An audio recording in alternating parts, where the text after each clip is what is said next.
प्यार साथियों नमस्कार। मैं नितिन शर्मा एक बार फिर से आप सभी का स्वागत करता हूं आपके अपने परिवार रोजगार विद अंकित के इस प्लेटफॉर्म पर। साथियों उम्मीद ये करता हूं सभी साथी स्वस्थ होंगे, कुशल मंगल होंगे, अपना और अपने परिवार का बहुत ही अच्छे तरीके से ख्याल रख रहे होंगे। कैसे हैं आप सभी, एक बार सभी साथी बताइए। ऑडियो वीडियो सब कुछ क्लियर है, बेहतरीन है, गजब है, लाजवाब है। आप सभी साथी मुझे अच्छे तरीके से देख पा रहे हैं कि नहीं? यदि देख पा रहे हैं तो एक बार सभी साथी थम्स अप करके बताएंगे और बढ़ते हैं अपने सेशन की तरफ। बहुत प्यारा सेशन रहने वाला है।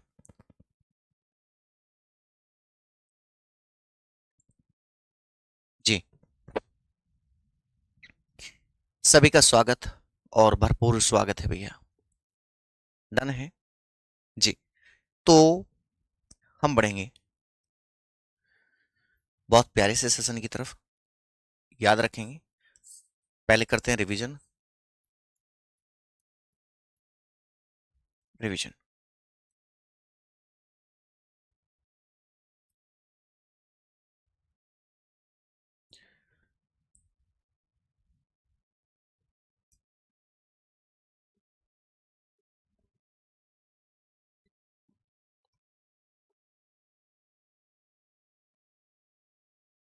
ओके, चले। पहला प्रश्न है हमारा, पितृहंता वंश किसे कहते हैं? पितृहंता,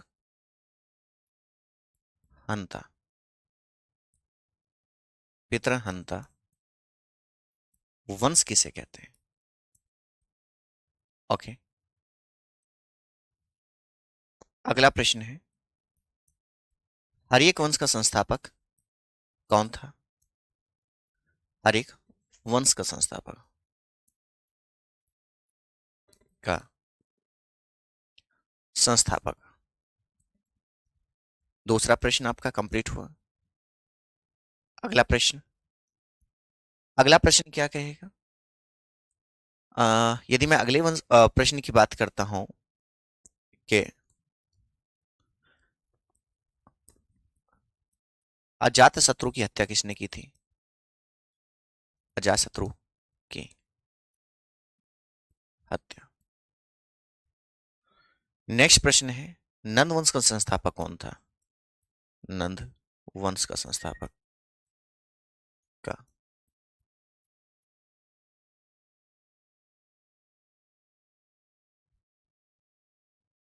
नंद वंश का संस्थापक।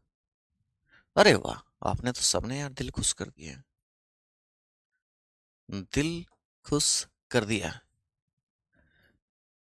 शाबाश, मानना पड़ेगा यार। हिस्ट्री का क्लास इंग्लिश में ही होगा, इंग्लिश में ही। ओके, पितृहंता वंश किसे बोलते हैं? हरिक वंश को बोलते हैं। हरिक वंश। हरिक वंश का संस्थापक कौन था? बिंबिसार था। बिंबिसार। अजात शत्रु की हत्या किसने की थी? यदि मैं बात करता हूं भैया, अजात शत्रु की हत्या की थी उदयन ने। ओके, और नंद वंश का संस्थापक कौन था? महापद्मनंद। महापद्मनंद। आपको बहुत अच्छे तरीके से ये चीजें बता चुका था और आपको बता चुका था कि घनानंद कौन था, कैसे था, और सिकंदर जो है आक्रमण करता है घनानंद के समय में। क्या आगे बढ़े? एक बार सभी प्यारे दोस्त बताएंगे, मैं जानना चाहता हूं भैया। सबने बहुत अच्छे आंसर दिए, सैल्यूट है आप लोगों को। चलिए, मैं अब आपको लेकर चलता हूं मौर्य वंश पर। मौर्य वंश, मौर्य डायनेस्टी।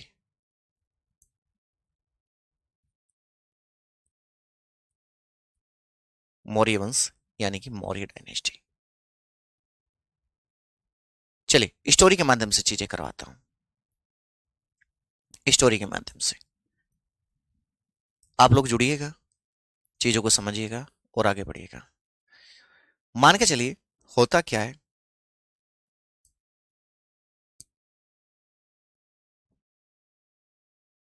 यहाँ ये दरबार लगा हुआ है, यहां पर सभी मंत्री वगैरह बैठे हुए हैं। ठीक है, यहां पर मंत्री वगैरह बैठे हुए हैं और यहां पर बैठा हुआ है घनानंद। घनानंद और दरबार में एंट्री करते हैं प्यारे दोस्त, कौन? चाणक्य। चाणक्य एंट्री कौन करते हैं? चाणक्य। बड़े ध्यान से सुनना स्टोरी के माध्यम से।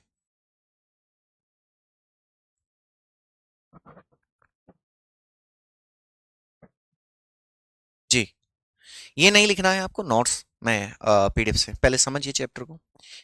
चाणक्य, घनानंद से चाणक्य कहते हैं कि महाराज, आपको ये भोग विलास की जिंदगी छोड़ देनी है और आपको साम्राज्य पर ध्यान देना चाहिए। हमारे ऊपर कोई भी विदेशी आक्रमण हो सकता है। घनानंद कहता है कि ज्यादा विद्वान मत बन चाणक्य, जहां से आया वहां से चला जा। यानी कि कुल मिला के भरे दरबार में अपमान कर दिया किसका? चाणक्य का। और चाणक्य आप जानते हैं कि आचार्य थे, विद्वान थे। चाणक्य ने अपनी जो चोटी थी, भरकुटी थी, उसमें से गांठ खोली और कहा कि मैं जब तक अपनी चोटी में गांठ नहीं लगाऊंगा, जब तक कि मैं भारत को एक अच्छा शासक ना दे दूं। और निकल पड़ते हैं। और अब ये जा रहे हैं कहाँ? तक्षशिला जा रहे थे। ये कहाँ जा रहे थे? तक्षशिला जा रहे थे। तक्षशिला। जब ये तक्षशिला जा रहे थे, यहां से एक रास्ते से होते हुए, ठीक, तो हुआ क्या, बीच में जाते हुए यहां जैसे ये यात्रा कर रहे थे तो देखा कि भैया एक जगह एक खेल चल रहा है। खेल। इस खेल का नाम था राजकीलम। क्या बताएंगे? राजकीलम। खेल का नाम क्या था फिर दोस्त? राजकीलम था। इस खेल में था क्या, मैं आपको बता दूं। इस खेल में एक पिंजरा बना रखा था, इस प्रकार से। इस प्रकार से एक पिंजरा बना रखा था। ठीक है, और उस पिंजरे में एक शेर था। इस पिंजरे में क्या था भैया? एक शेर था और यहां आराम से सोया हुआ था शेर। समझे? अंकित कुमार जी, ऐसे मत करो यार। कितने अच्छे तरीके से आपके लिए 10 गुना मेहनत कर रहा हूं, फिर भी आप है ना, ये बचकानी हरकतें क्यों नहीं छोड़ते? सिलेक्शन नहीं लेना क्या है? आप जूते पहन के दौड़ते हो और आपसे कहने लगे नहीं यार, तुम्हें सिर्फ और सिर्फ नंगे पैर दौड़ना है, नीचे कंकड़ और गारा मतलब कि कीचड़ बिछा दी जाए तो कैसा लगेगा? क्यों नहीं समझते? आपके पास में, जब आपके पास में जूते हैं तो आपको जूते और कंफर्टेबल जूते पहन के दौड़ना चाहिए। सब कुछ मिलेगा भैया। देखिएगा, राजकीलम खेल था और यहाँ पर कुछ लोग खड़े हुए देख रहे थे, लेकिन यहाँ एक बालक था सभी। और ये व्यक्ति कहता है कि मैं इस चैलेंज को मानता हूं। चैलेंज क्या था कि कोई भी व्यक्ति बिना हाथ लगाए इस शेर को बाहर निकाल देगा तो उसे उचित इनाम दिया जाएगा। उचित इनाम दिया जाएगा। अब एक शिकारी के साथ में ये बालक खड़ा हुआ था और यहाँ जब ये इसने क्या काम किया, इसने हाथ में एक मसाल ली और मसाल पर एक कपड़ा लगाया और आग जला दी इससे। और ये यहाँ पर खड़ा हो गया और खड़ा होकर ये जो शेर था पिघल कर बाहर आ गया। शेर पिघल कर बाहर आ गया। अब आप कहेंगे सर जी,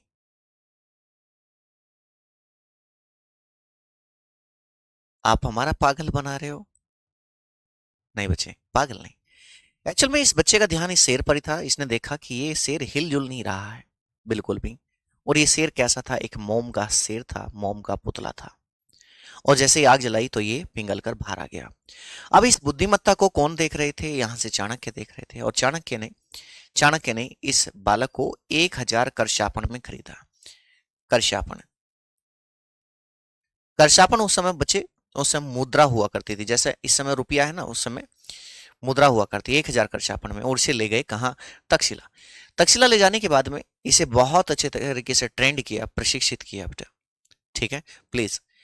पढ़ने वाला बच्चा कभी कमेंट करता ही नहीं है, वो सिर्फ और सिर्फ चीजों को समझता है।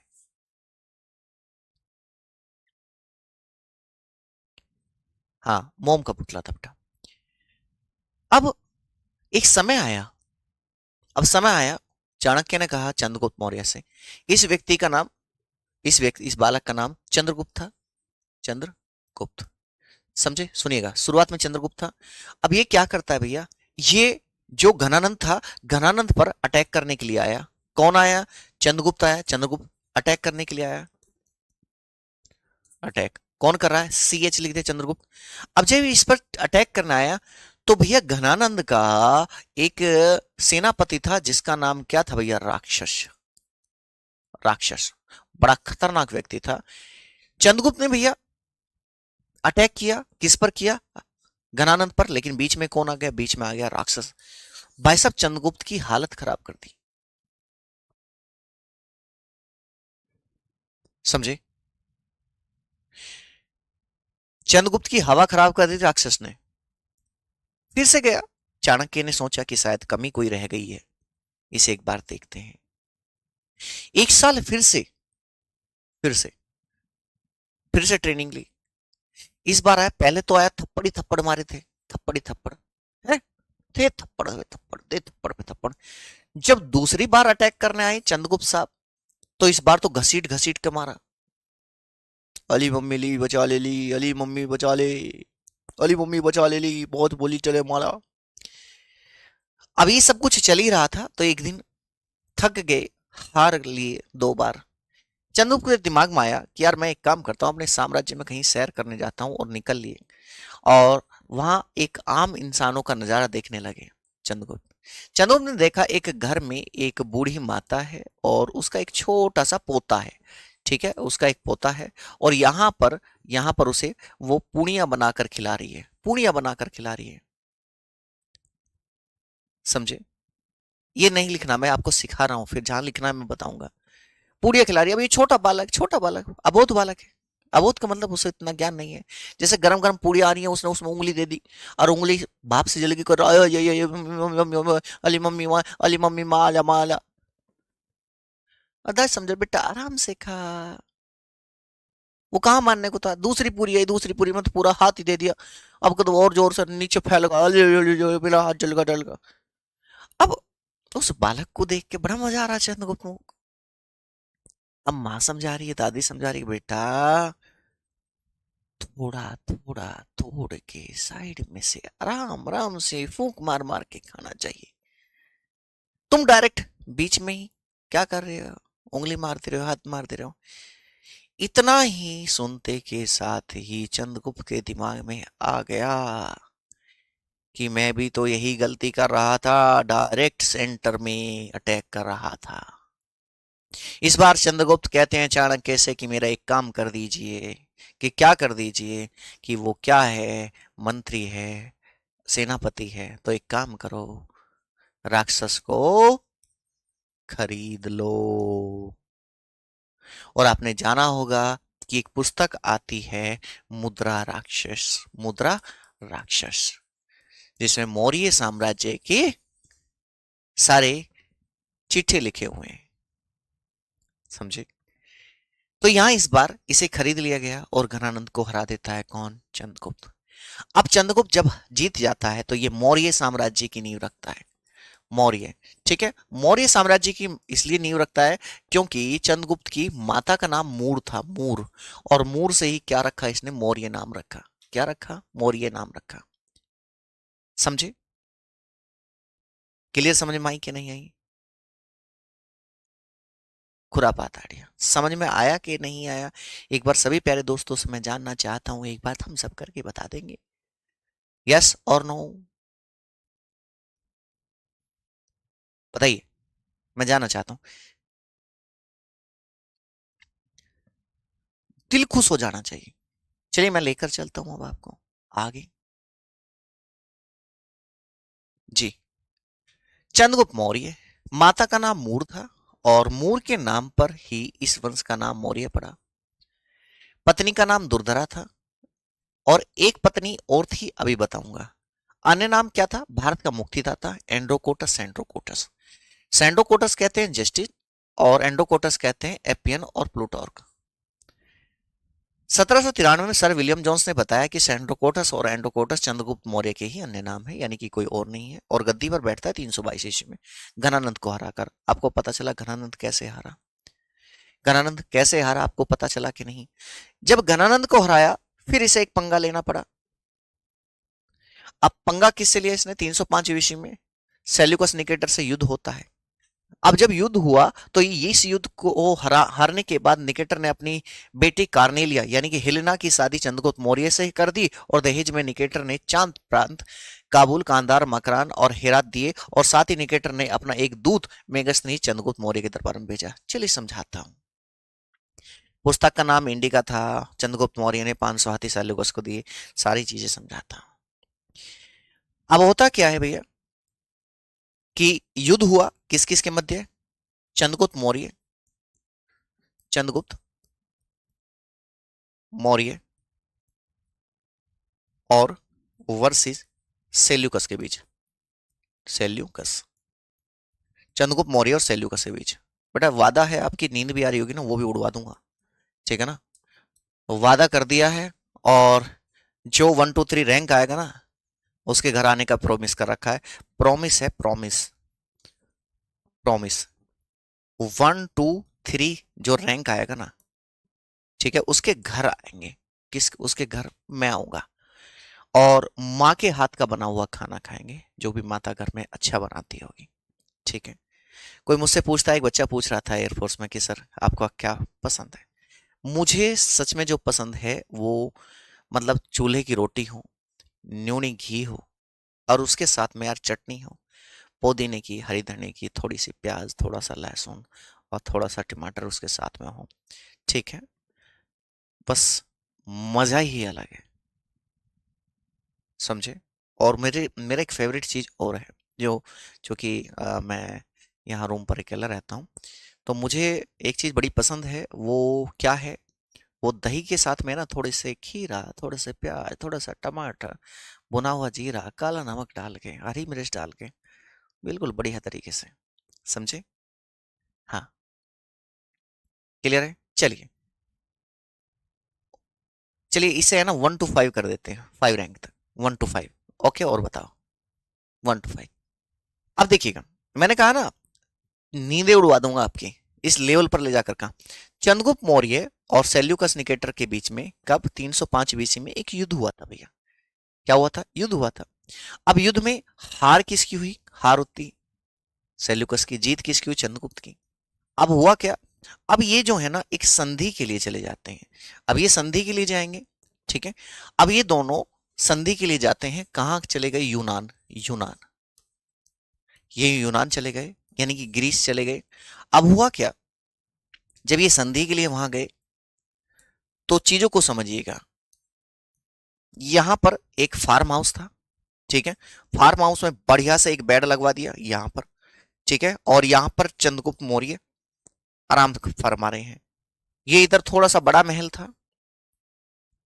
ये किसका था? सेल्यूकस का था।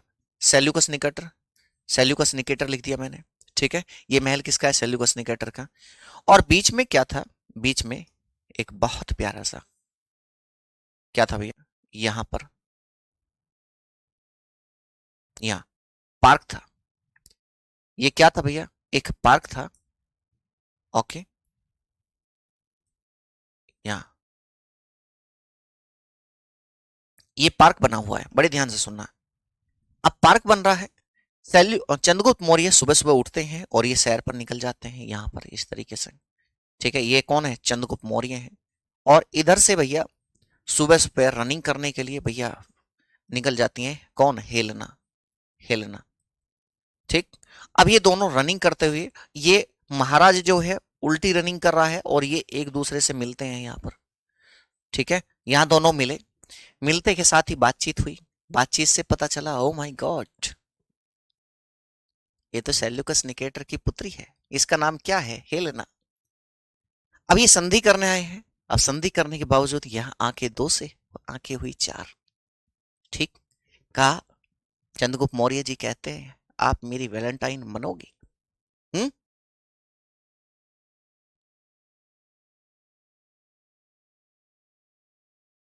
कहते हैं जी क्यों नहीं, मैं तो तैयार हूं, तंग हूं, मैं तो परेशान हूं, जो मेरे साथ भारत चलोगे? उनका चलोगे। अब चंद्रगुप्त मौर्य जी भैया सेल्यूकस निकेटर से कहते हैं कि सेल्यूकस साहब, मैं चाहता हूं कि संधि नहीं, एक वैवाहिक संधि होनी चाहिए, कि क्या कहा कि आपकी बेटी मुझे बहुत पसंद है। इतना ही सुनते के साथ ही सेल्यूकस निकेटर कहता, वाओ माय गॉड, तुम्हें सच में ही है हेलना इतनी पसंद आई। ये तंग फिर रहा, मेरी सुनती नहीं। नुका अच्छा, नुका मेरी बेटी तो बहुत बढ़िया है, गऊ है। नुका अच्छा, नुका हाँ, नु शादी करेगा? नुका हाँ करेगा।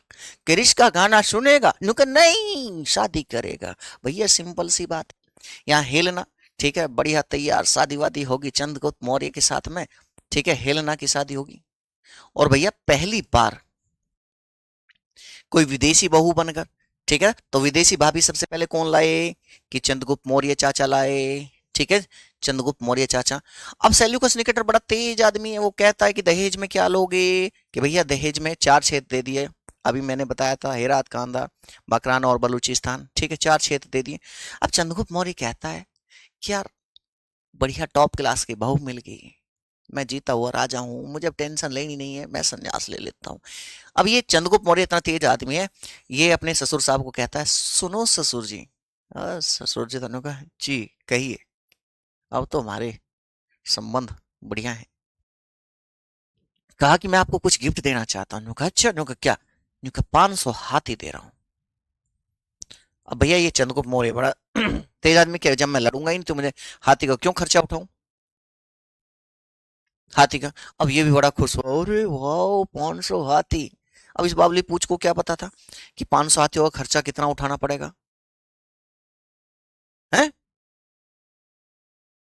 और भाई साहब ये व्यक्ति आ जाता है, क्या लगा कि मैं तो जा रहा हूं। अब सेल्यूकस निकेटर कहता, अरे रुक जाओ। न्यू कहा क्यों? कि ये तो बोलती है अंग्रेजी और तुम बोलते हो हिंदी, काम कैसे चलेगा? न्यू कहा तो, न्यू कहा एक काम करो, मैं आपको एक अच्छा आदमी दे देता हूँ, मेगास्थनीज। मेगास्थनीज भैया भेज दिया राजदूत बनाकर, ठीक है, मीडिएटर बनाकर। न्यू कहा अच्छा। चंद्रगुप्त कह रहा, "नो बेटे अभी तो बबू लेके जा रहा हूँ, तेरा राह ना बंधवाया भारतीयों पे।" अब ये व्यक्ति जो है ना भारत आया, और भारत आके है ना भारतीयों से है ना आम जनता से बातचीत करा इंडिका बुक में, कह रहा कि हाँ जी यहाँ ऐसे कुछ लिख कर दिखाओ। अब भारतीय बड़े तेज क्या लगे, हमसे लिखवाएगा दुष्ट प्राणी, हम लिखना नहीं छापना जानते हैं, छपवाएगा क्या? तो ये व्यक्ति गुस्से में लिख देता है, ये भारतीय दुष्ट हैं, इन भारतीयों को लिखना नहीं आता, छापना आता है, और छाप दिया। मामला खत्म, समझे?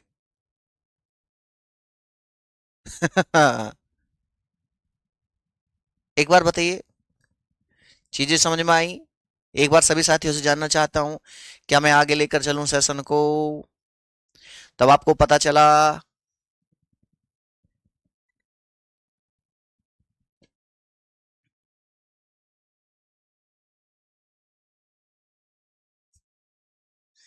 यार आप लोग बड़े प्यारे हो, मन तो ऐसा करता है। संदीप यादव जी, क्योंकि जीवन भर आप इसी काम को करते रहोगे, ठीक है ना, तो आपको समझ में आई कि भैया 305 ईस्वी में सेल्यूकस निकेटर से युद्ध हुआ था। इस युद्ध को हारने के बाद निकेटर ने अपनी शादी, अपनी बेटी का विवाह कार्नेलिया, जिसे हेलेना का विवाह किससे कर दिया था? चंद्रगुप्त मौर्य से। और दहेज में निकेटर ने 4 प्रांत काबुल, कांधार, मकरान और हेरात दिए, और साथ ही निकेटर ने अपने एक दूत वेंगसनेज को चंद्रगुप्त मौर्य के दरबार में भेजा। जिस पुस्तक का नाम क्या था? इंडिका, पाटलिपुत्र का प्रशासन के बारे में इसमें लिखा गया है, ठीक है। चंद्रगुप्त मौर्य ने 500 हाथी सेल्यूकस को दिए, आपको पता चला क्यों दिए हैं? और मेगास्थनीज ने पाटलिपुत्र को पालीब्रोथा कहा। अब आप मुझे बताओ, मुझे यहां तक क्लियर है? समझ में आई चीजें? कुछ लोग जो एंड में आते हैं ना, क्लास के शुरुआत में नहीं आते, तो बेटा वो है ना, वो जिंदगी भर लेट ही रहेंगे, वो करेंगे ही कुछ नहीं, कुछ नहीं करेंगे। इसके बाद ये सारा साम्राज्य बिंदुसार के हाथों में सौंपकर श्रवण बेलगोला कर्नाटक चला गया, और वहां चंद्रगिरी की पहाड़ियों पर संलेखना पद्धति से अपने प्राण त्याग दिए, ठीक है। अब इसका बेटा जो है शासक बनेगा, और इसका बेटा कौन है? वो कौन है प्यारे दोस्त? वो है कौन?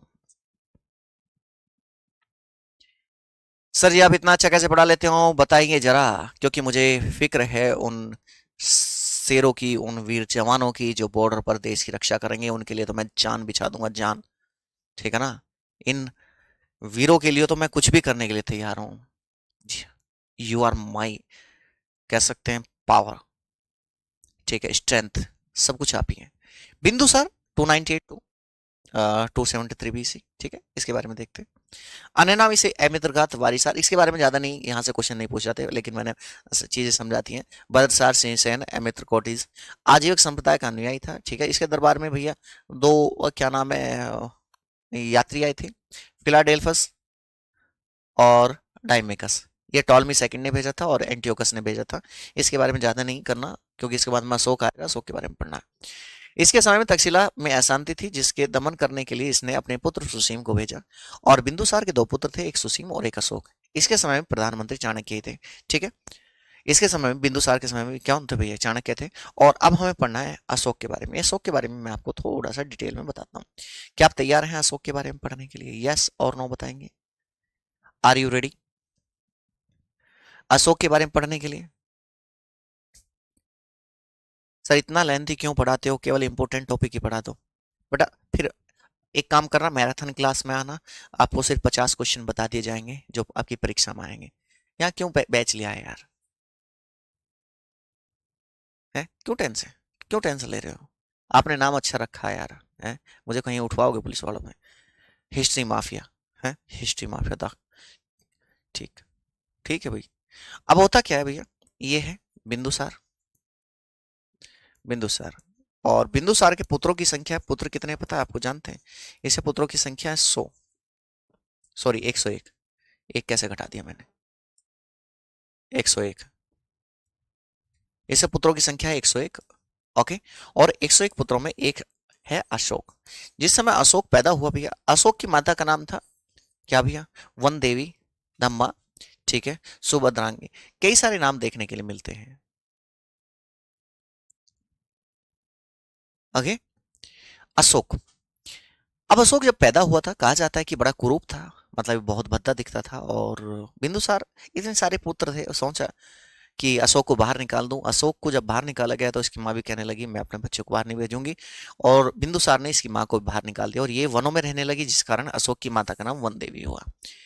एक समय होता है कि बिंदुसार का जो बाद में प्रधानमंत्री बनता है चाणक्य के बाद में, वो बनता है राधागुप्त। और राधागुप्त जो था, प्रधानमंत्री को बुलाया, कहा कि मुझे एक शासक चुनना है, और जो शासक चुनना है बेटा, हाँ राजी हो जाएगी।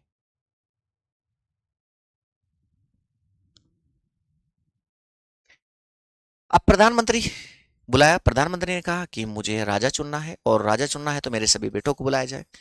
अब जब प्रधानमंत्री ने पूछा कि क्या अशोक को बुलाया जाए, तो बिंदुसार ने मना कर दिया कि अशोक को बुलाया ना जाए, ठीक है। ये बात पता चलती है अशोक की माता को, माता को पता चली। माता ने कहा कि अशोक तुम्हें जाना चाहिए। अशोक ने कहा कि माँ, जब उन्होंने हमें आज तक अपने अंग नहीं लगाया तो हम कैसे जाएंगे, लेकिन माता के कहने पर वो चल दिया। जब महल में महल में सभी लोग महल में सभी लोग जो है ना, इसके जो भाई थे, अशोक के भाई, सभी रथों पर एंट्री कर रहे थे, तो ये वहां से पैदल चल दिया अपने माँ के कहने पर। माँ तो सोचा, अशोक ने सोचा कि यार चल कुछ ना, दावत पानी हो रही होगी, दावत पानी खाएगा अपना आ जाऊंगा, माँ का भी जी रह जाएगा, है बहुत दिनों से ढंग की सी दावत पानी नहीं लगी, भंडारा खा के आ जाऊंगा। अब अशोक जो है रास्ते से जब जा रहा था, तो भैया पीएम था, प्रधानमंत्री तो भैया प्रधानमंत्री होता है, प्रधानमंत्री जो थे हाथी पर बैठे थे, और देखा कि एक व्यक्ति कड़ी धूप में पैदल जा रहा है। पूछा कि कहाँ जा रहे हो, बताया कि ऐसे ऐसे मैं वहां राजमहल में जा रहा हूँ। तो प्रधानमंत्री ने बैठा दिया, और बात बात में पता चला कि ये तो अशोक है, ये तो अशोक है। बच्चे सबके कमेंट आ रहे हैं, लेकिन मैं पढ़ूंगा नहीं, पढ़ूंगा मैं क्लास के एंड में,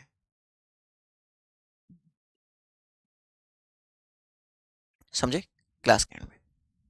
हाथी पर बैठा लिया, जब लोग रथ पर एंट्री कर रहे थे, ये हाथी पर एंट्री कर रहा था। उतार दिए अंदर ले जाकर, सब लोग शाही राजभोग में खाना खाने जा रहे हैं।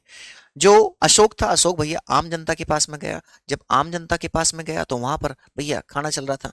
पहले तो अशोक ने पेट भर के खाया, फिर 1 घंटा आराम किया। आराम करने के बाद में सोचा कि यार चल कुछ सेवा कर लेता हूँ।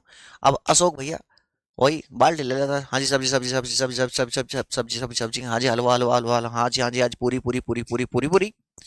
अब मेहनत कर रहा। अब कुछ होते हैं वहां मौजूद आदमी, कहने लगे कि यार ये व्यक्ति है कौन, इतनी मेहनत कर रहा है यार, है। पता चला बात बात से कि ये तो अशोक है। अरे ये तो अशोक है, राजा का बेटा। जहां सारे लोग अंदर भोजन कर रहे हैं, ये हमारे साथ में खाना, वही राजा तो यही बनना चाहिए। अब लोगों की, भाई सिंपल सी बात है, ये बात अंदर तक पहुंची। अब अंदर तक पहुंची तो बात पता चलती, बिंदुसार परेशान, कहने लगा राजा तो इसे नहीं बनने दूंगा, राजा तो बनेगा सुसीन। अब इसने क्या कहा, बिंदुसार ने कहा कि मैं एक शर्त पर इसे राजा बना दूंगा अशोक को। नु कहा अच्छा। नु कहा एक काम कर सकता है, यदि ये उज्जैन और तक्षशिला में जाकर जो विद्रोह चला हुआ है बिना किसी हथियार के दबाए, तो मैं इसे बना दूंगा। भैया पहुंचता है। अब सबको समझ में आ गया कि यार ये तो चाह रहा कि ये मर मरा जा, लेकिन ये बड़ा तेज आदमी था। अशोक कहता है कि मैं अपनी इस सेना को आपके इस साम्राज्य से बाहर रोक कर आया हूं। मैं चाहता हूं कि सेना आप पर अटैक ना करे।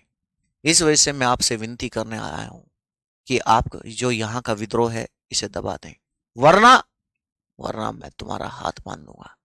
ठीक है, ये ऐसे करके बात कर रहा। वहां की प्रजा कह रही है कि यार कितना डेयरिंग आदमी है, ऐसा पता नहीं है हम इसकी बोटी बोटी कर दें कुछ ही देर में, लेकिन इसे साहस को देखते हुए इसने ऐसा कर दिया। सेना वेना बेचारे के साथ में थी नहीं, अकेला आदमी था। सोचा कि आधा जीवन तो वनों में लिकड़ गया, क्या बचा हुआ है ही क्या, कुछ मिलेगा तो ठीक है। भैया इसने वो भी काम कर दिया। आपने एक नाम सुना होगा कि उज्जैन करमोली, इसे तभी तो उज्जैन करमोली कहा जाता है भैया, उज्जैन करमोली। आप जानते हैं कलिंग युद्ध लड़ा था इसने, कलिंग युद्ध में इसने बहुत ज्यादा रक्तपात किया था। इसके अलावा एक कहानी और है, एक कहानी और है। एक बार होता क्या है कि ये अपने महल में ही था। अब जब महल के सामने से निकला जा रहा था तो एक दासी इसे देखकर हंसने लगती है और दूसरी दासी को कहती है, अरे मैया किन्ना कल्लू। पता है इसकी घरवाली न्यू क्या है, महारानी साहब इस काले आदमी को कैसे झेलती होंगी। भाई साहब एक दूसरी देख कर सारी सारी दासी हंसने लगी और ये बात पता चल गई अशोक की बहू को। अब अशोक की बहू लाल पीली, उसने बुलाया अशोक को, कम हियर अशोक। मैंने कहा, अच्छा बताइए। नो तो ये तो सारा काले काले कह रहे हैं, नो मैं नाक में दम कर रखा। अशोक को गुस्सा आने का, अच्छा सारी दासियों को बुला लिया, तो किसने मुझे सबसे पहले कल्लू कही, भैया कोई बाहर ना निकल का आवे। अशोक कहता है दंड नायक को बुलाया जाए। सारी की सारी दासियों की, फिर कह रहा अपनी बहू से, वो जो गाना बनाया ना, तने कौन कवे बहू काले की, मैं जान काट लूं। समझे, चीजें समझ में आई कि नहीं आई अशोक के बारे में एक बार बताइए।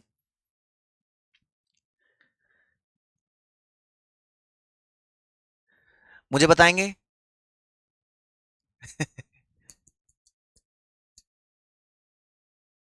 मैं जानना चाहता हूं भाई, क्या थ्योरी के ऊपर चले हम, थ्योरी के बारे में जाने। 5 क्लास फालतू लगेंगे मैं करवाऊंगा, लेकिन सिंपल सी बात है, इस बार आपको सिलेक्शन देना पड़ेगा। आपने प्रॉमिस कर रखा, मैं अपने दिल और जान लगा दूंगा। सर क्लास में,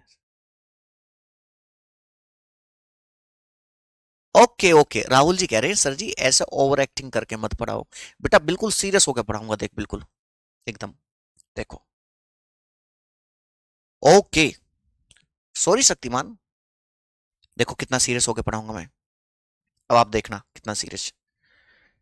सम्राट अशोक, जन्म 304 बीसी में, माता का नाम सुभद्रांगी, राज्याभिषेक 269 बीसी में, यानी कि कोरोनेशन 269 बीसी में। इससे पहले उज्जैन का राज्यपाल था। Before this he was the governor of Ujjain. इसी कारण इसे उज्जैन करमोली कहते हैं।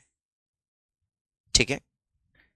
सिंहली अनुश्रुतियों के अनुसार अशोक ने 99 भाइयों की हत्या करके सिंहासन प्राप्त किया। Ashoka attained the throne by killing his 99 brothers. समझे, अशोक के नाम क्या क्या देखने के लिए मिलते हैं, देव नाम प्रिय, बिल्कुल सीरियस हो गया भाई मैं, बिल्कुल अब कुछ नहीं बताऊं तुम्हें, मैं स्टोरी के माध्यम से बताने का ही नहीं। समझे यार, आप तो ऐसे करते हो हैं गरीब मास्टर के साथ में। अशोक के नाम अभिलेख में, कौन से अभिलेख में क्या मिलते हैं, मास्की अभिलेख कर्नाटक में मिलता है, गुर्जरा अभिलेख मध्य प्रदेश में, नेटूर कर्नाटक में, उदय गोलान कर्नाटक, इन सभी में अशोक के नाम मिलते हैं। समझे। ब्रावू अभिलेख राजस्थान में अशोक ने स्वयं को मगध का सम्राट बताया है। In the Bhabru inscription Rajasthan, Ashok has described himself as the emperor of Magad.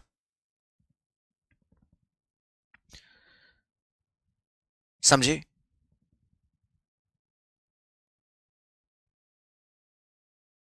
Clear है। अरे मैं किसी के जवाब बातों में नहीं आने का, कोई बात नहीं। वो बेचारा गुस्सा हो रहा होगा शायद, 14 तारीख, या फिर उसका सप्ताह ठीक नहीं मना होगा बेचारे का। कोई बात नहीं, अरे मैं किसी की बातों में नहीं आता। आपको लगता है आपकी इन छोटी छोटी बातों का मेरे ऊपर फर्क पड़ता होगा? नहीं। मैं किसी एक के लिए थोड़ी पढ़ा रहा हूँ, मैं किसी एक नालायक के लिए नहीं पढ़ा रहा हूँ, मैं सिर्फ और सिर्फ उस व्यक्ति के लिए पढ़ा रहा हूँ जो वास्तव में देश की सेवा करना चाहता है। ठीक है ना। हाँ, टेंशन क्यों लेते हो। अशोक के कई सारे नाम देखने के लिए मिलते हैं, जैसे कि अशोक को हम चंड अशोका भी बोलते हैं। चंड अशोका भी कहते हैं भैया। क्या बोलेंगे? चंड अशोका। हम अशोक को अशोक वर्धना भी कहते हैं। क्या बोलते हैं? अशोक वर्धना। अशोक वर्धना। उज्जैन करमोली कहते हैं। उज्जैन करमोली।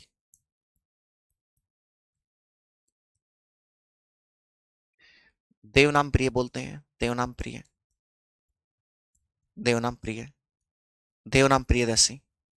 ठीक है। तो इन सभी नामों से जाना जाता है।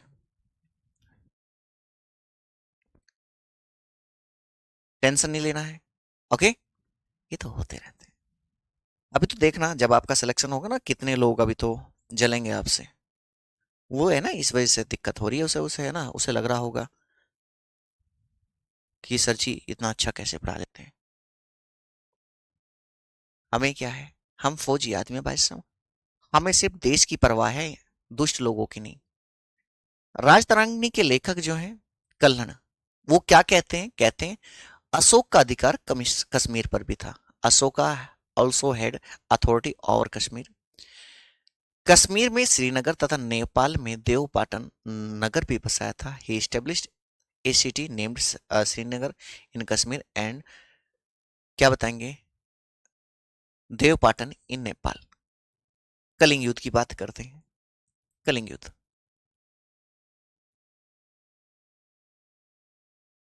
समझे। कलिंग युद्ध होता है 261 बीसी में, 8वें वर्ष, यानी कि राज्याभिषेक के 8वें वर्ष। कलिंग कहाँ पड़ता है? ओडिशा में पड़ता है। कलिंग की राजधानी तोसली को बनाई। राजा यहाँ का कौन था? बदमनाभ था। किस नदी के किनारे? दया नदी के किनारे। अशोक की नीति कौन सी थी? भैरव घोष की नीति, यानी कि युद्ध की नीति थी। यहाँ तक कौन सी नीति थी? समझे, के युद्ध की नीति। क्लियर है? डन है। चीजें बताएंगे। Done done done done. आगे। कलिंग युद्ध के बाद में धम्म घोष की नीति अपनाई, यानी शांति की नीति अपनाई। इस युद्ध के बाद अशोक ने बौद्ध धर्म को अपना लिया। तो किस युद्ध के बाद अपनाया? आप बताएंगे कि भैया कलिंग युद्ध के बाद में अशोक ने बौद्ध धर्म को अपनाया था। हाँ, मिथिलेश प्रजापति हो जाएगा। अशोक ने आजीविकों के रहने के लिए बराबर की पहाड़ियों में 4 गुफाओं का निर्माण करवाया, जिनका नाम क्या था? लोमस ऋषि गुफा, कर्ण चौपार गुफा, सुदामा गुफा तथा विश्व झोपड़ी। 4 गुफाओं का निर्माण करवाया था। हाँ, पीडीएफ निकल जाए मुझे। नन है। अशोक ने अपने शासन के 10वें वर्ष सर्वप्रथम बोध गया की यात्रा की, और इसके बाद अभिषेक के 20वें वर्ष लुम्बिनी ग्राम गया। ठीक है। तो अपने शासन के 10वें वर्ष कौन सा होता है? 10वें वर्ष आप जानते हैं, शासन का 10वें वर्ष भैया 259 में, और इसके बाद 20वें वर्ष, 20वें वर्ष 249। चूंकि अभिषेक, राज्याभिषेक कब हुआ था? 269 में। ठीक है ना, 269 में।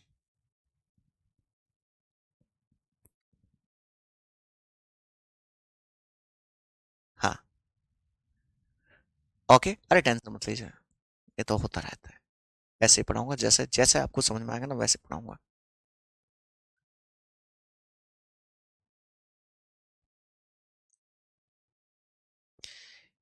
डन है? एक बार सभी प्यारे दोस्त बताएंगे। जी। आगे क्या कहता है? लुम्बिनी ग्राम को उसने कर मुक्त घोषित कर दिया तथा केवल 1/8 भाग कर के रूप में लेने की घोषणा की। 1/8 भाग कर के रूप में लेने की घोषणा करता है। बौद्ध धर्म की प्रेरणा अपने भतीजे निर्ग्रोध से ली और शिक्षा उपगुप्त से ली। और शिक्षा कहां से ली बेटा? उपगुप्त से ली। अशोक की पत्नी का नाम क्या था? देवी। एक का नाम था देवी और देवी से एक बच्चा था महेंद्र, संघमित्रा और चारुमती। दूसरी कारुवकी और उससे जो बेटा था तीवर था। एक पत्नी थी कुणाल और पद्मावती और उससे कौन सा बेटा था? कुणाल था। और यही कुणाल जो है अशोक का उत्तराधिकारी बनता है। अशोक क्या बनता है बेटा? उत्तराधिकारी बनता है। एक बार सभी साथी बताएंगे। जी। बहुत लोग मिलेंगे बच्चे आपको तोड़ने के लिए, फोड़ने के लिए, लेकिन आपको है ना डटकर सामना करना है, डटकर। बहुत बार आपको आपके आस पड़ोस में आपके अपने जो सबसे करीब होंगे ना, वो कहते मिल जाएंगे ये तो नाश करके रहेगा, बर्बाद करके रहेगा। मैं कह रहा हूं नाश करना, बर्बाद करना, लेकिन दुश्मनों का करना। और मैं कह रहा हूं किसी को जवाब देने की आवश्यकता नहीं है। जब भी आपको लगे ना कि मुझे किसी को जवाब देना है, एक बार वर्दी में अपने घर आ जाना, आपको पता चल जाएगा। बौद्ध धर्म के प्रचार के लिए अशोक भेजता है 3 जगह। ठीक है, 3 जगह। सबसे पहले श्रीलंका किसे भेजा? महेंद्र और संघमित्रा को भेजा। किसे भेजा भैया? महेंद्र और संघमित्रा को भेजा। तक्षशिला मध्यांतिक को भेजा और हिमालय क्षेत्र में मध्यम को भेजा। हिमालय क्षेत्र में किसे भेजा बेटा? मध्यम को भेजा। मध्यम को। समझे? बेटा आंसू यादव, एक बच्चा कह रहा है सर जी समझाया करो। बेटा इतनी देर से स्टोरी समझाई थी, वो किस लिए समझाई थी? है? ऐसा नहीं करना है, आपको थोड़े एफर्ट डालने पड़ेंगे। है? अब वहां दुश्मन जब होगा ना, वो उससे क्या होगा यार, जब तूने फायरिंग करी थी तो बता के तो करता, ऐसे थोड़ी होगा। फायरिंग तो कहीं से भी होगी। भारत में सर्वप्रथम शिलालेखों का प्रारंभ अशोक ने करवाया। किसने करवाया? अशोक ने करवाया। और अशोक के अभिलेखों की भाषा प्राकृत थी। और प्राकृत थी और इसे 4 भाषाओं में, ओ सॉरी 4 लिपियों में लिखा गया। किसमें लिखा गया? कि वही 4 लिपियों में इसे लिखा गया था। अभिलेखों को खोजा किसने था? टी पैंथिला ने 1785 में दिल्ली में इसे खोजा गया था। कहाँ खोजा गया था? कि भैया दिल्ली में। 1837 में पढ़ा किसने? जेम्स प्रिंसेप ने पढ़ा था। भाषा, भारत में लिपि कौन सी थी? ब्राह्मी लिपि। पाकिस्तान में खरोष्ठी लिपि। अफगानिस्तान में आरमाइक लिपि। और एशिया माइनर यानी तुर्की में ग्रीक लिपि में भैया ये अभिलेख मिले हैं। ये चैप्टर आपका मौर्य साम्राज्य बेटा थोड़ा सा बड़ा था, मैंने कंप्लीट करा दिया।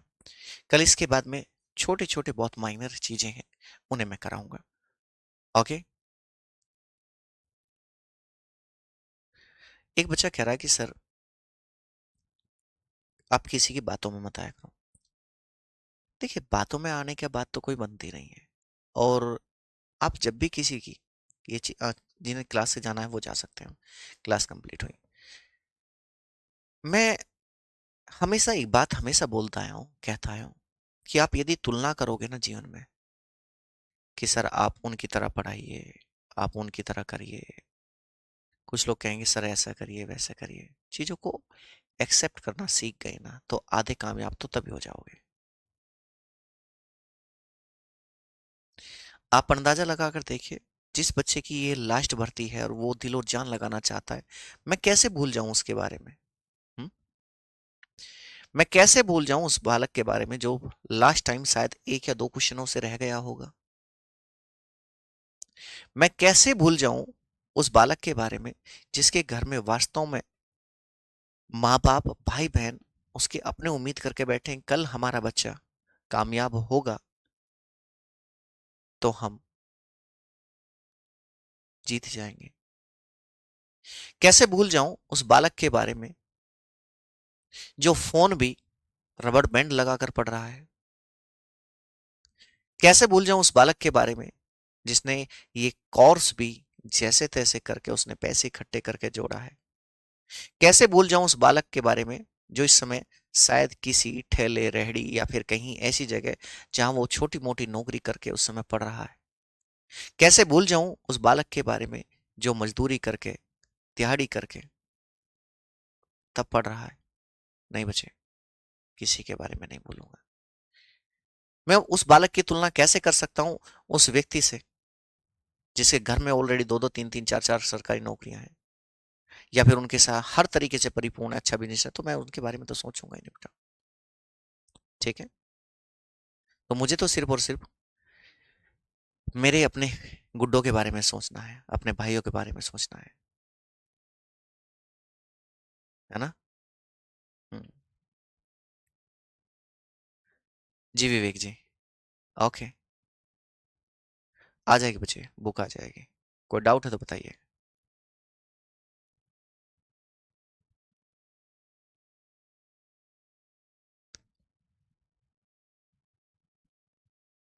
बेटा नंदराज से तो लड़ाई हुई थी।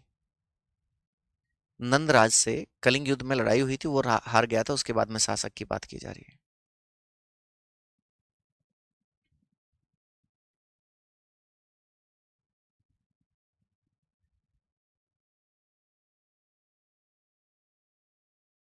वो अलग हेलना थी।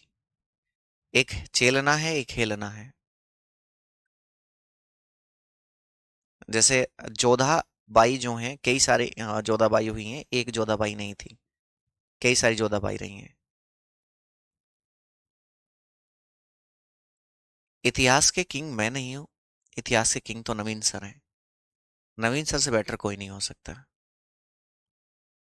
नवीन sir always the king of history.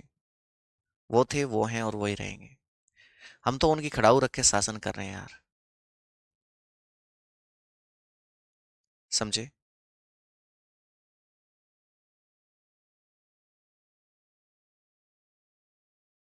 Syllabus कब तक खत्म हो जाएगा? सिलेबस तो आप कहो मैं एक हफ्ता में खत्म कर दूं, लेकिन सबके बारे में सोचना पड़ता है ना। ठीक है।